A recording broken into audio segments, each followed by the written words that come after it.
Շնորհակալություն գերաշնորհ սրբազաններ, ես մեծ պատիվ եմ համարում ինձ համար լինել այսպիսի քննարկմանը եւ կցանկանայի ուղղակի որոշ հաստատումներ, այն որ դա մարդու իրավունքների արհամարումն ու ոտնահարում է, դա ասվել է, որ դա հակաօրինական է եւ հակասահմանադրական է, դա էլ է ասվել։ Ես կցանկանայի ուղղակի հնչեցնել մի թեզ, որը ես մշտապես փորձում եմ բացատրել հանրությանը։ Տվյալ թիմը հավաքագրվել է եւ զավթել է Հայաստանը ներսից շատ պարզ, ինչպես ասեմ, անշեղորեն իրականացվող ծրագրերով։ Այդ ծրագրերը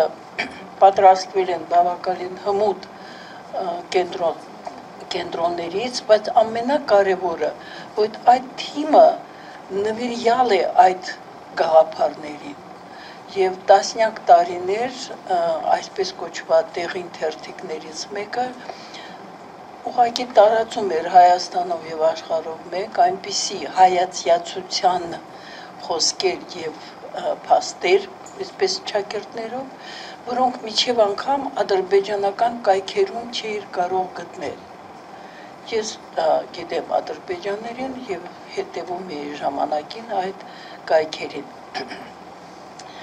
Եվ երկրորդը ինչ ուզում եմ ասել, այսինքն այդ թիմը իրականացնում է այն աշխատանքը անշեղորեն, ցույց կտաք ինձ, եթե ինձ հետ համաձայն չեք,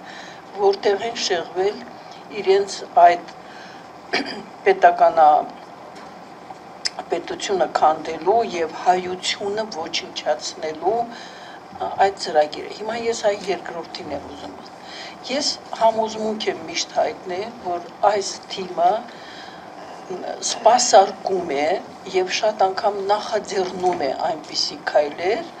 որոնք որ ուղղակի համապատասխանում են թուրք-ադրբեջանական հայերի հանդեպ ցեղասպանական քաղաքականությանը։ Եվ էլի եթե կան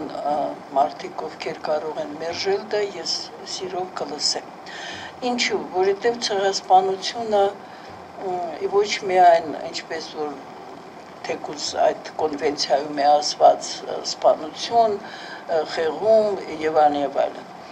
Նիդերլանդական ցեղասպանական դպրոցը ասում է, որ կոնվենցիայում նկարագրված այն թե ինչ է եզրույթը ցեղասպանությունը, ավարտում է այնտեղ, որտեղ սկսվում է իրական ցեղասպանությունը։ Այսինքն չի արտացոլում ինքնության ոչնչացումը, այդ ցեղի ինքնության ոչնչացումը։ Եվ այստեղ այս ելույթներից ես շատ չխոսեմ, լավ երևում է, որ թիրախավորված է հենց հայերի, հայության, դա ոչ միայն պետությունը քանդելու ծրագիր է, դա հայությունը ոչնչացնելու, ցեղասպանելու ծրագիր է իրականացվում։